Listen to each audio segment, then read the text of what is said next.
Hey, my Emo brothers, back again.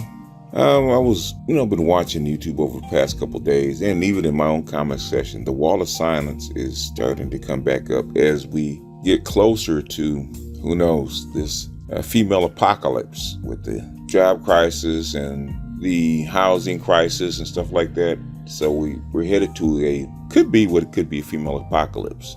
And as we get closer to the event horizon, everybody's bringing up what Soul and Black actually said back, I don't know, babe, could be 10 years ago, maybe more, about the wall of silence, where black men get frustrated and walk away and stop talking to black women. And that could very well be the case. But I think the wall of silence is more for a slightly older group, because when he came up with it, most of the guys were in their mid to late 20s.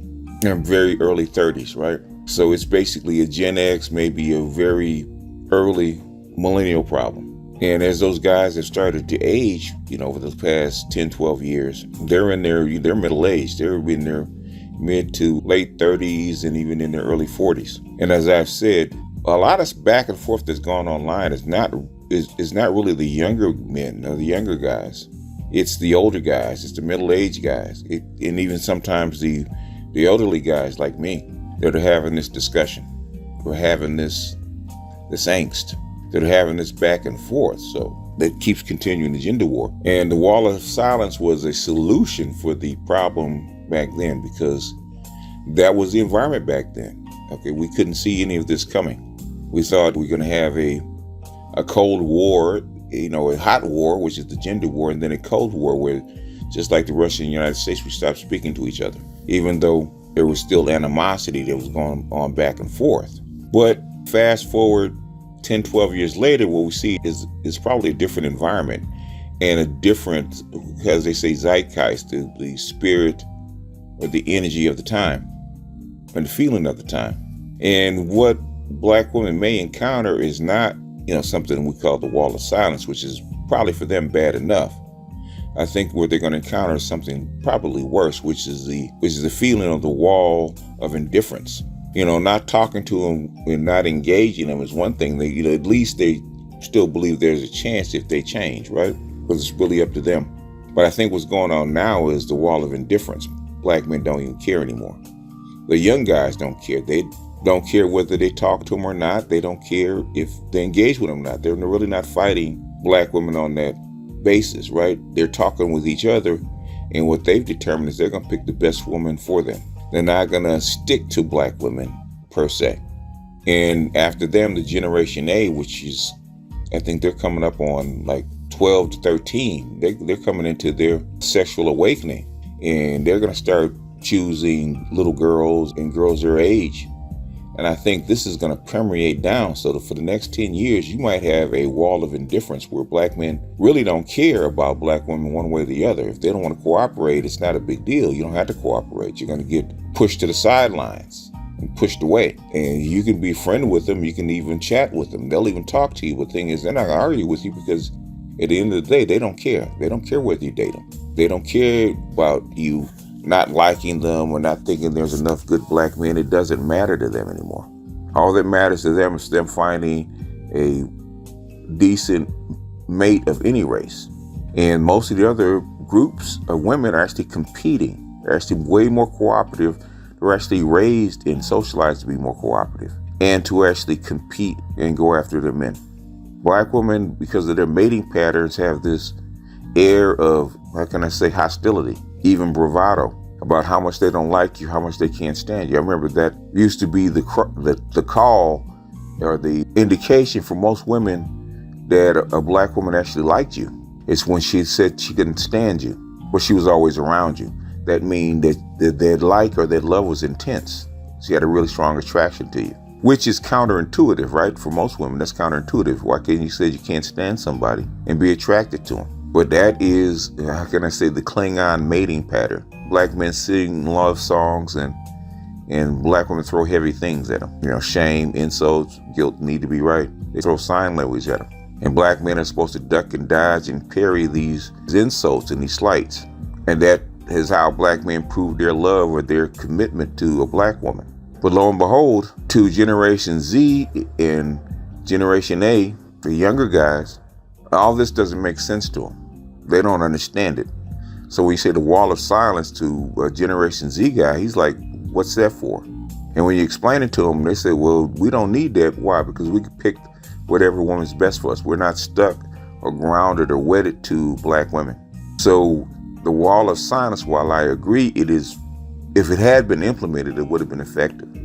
But the wall of indifference is more insidious and probably more long lasting and probably way more effective, because it's not about teaching black women lessons. The Generation Z has no desire to teach a black woman a lesson or teach her where she was wrong. They simply don't care. If she's wrong, she's wrong. If she doesn't act right, you tell her to scoot over and let one of the other racial counterparts get in. So the only thing left for black women to depend on is basically white people.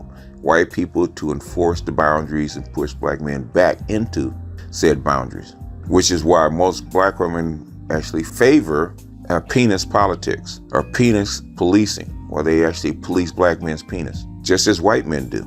And they thought white men would protect their women and stand in the way of black men getting to their women. But the thing is, they never expected Latinas to pick black men, because historically black men and Latinas really don't have a relationship.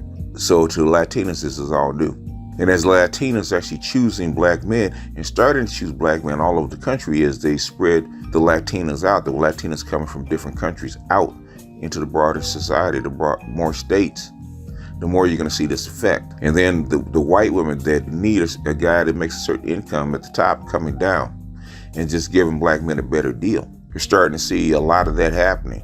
So in the next generation, of the next 5 years or so, you're going to start seeing black men put up a wall of indifference. And if left unattended for so long, guess what's going to happen? It's going to be permanent. And black people are going to wind up living in a mixed society.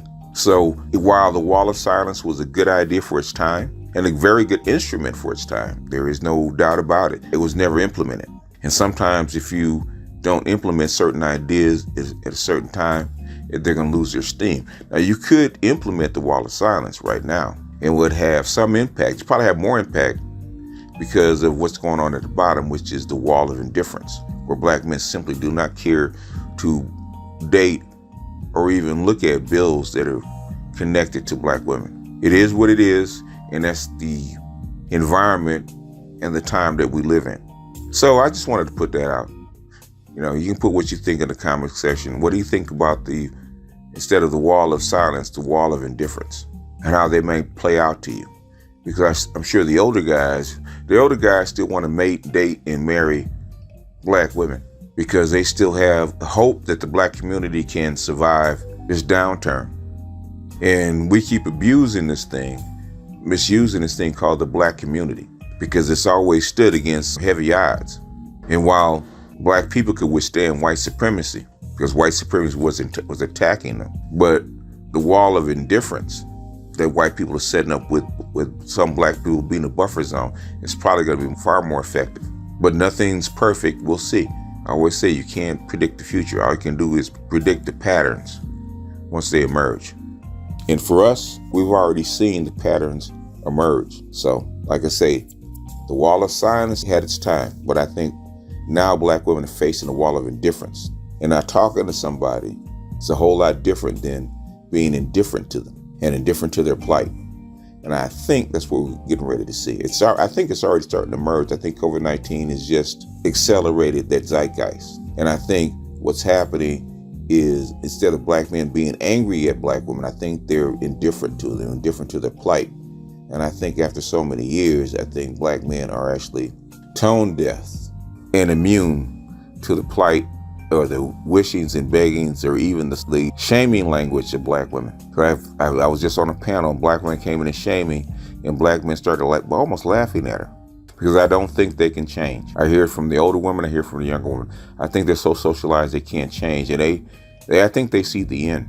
Quiet as is kept. They see the end because the younger men are not engaging with them. They're just indifferent to them.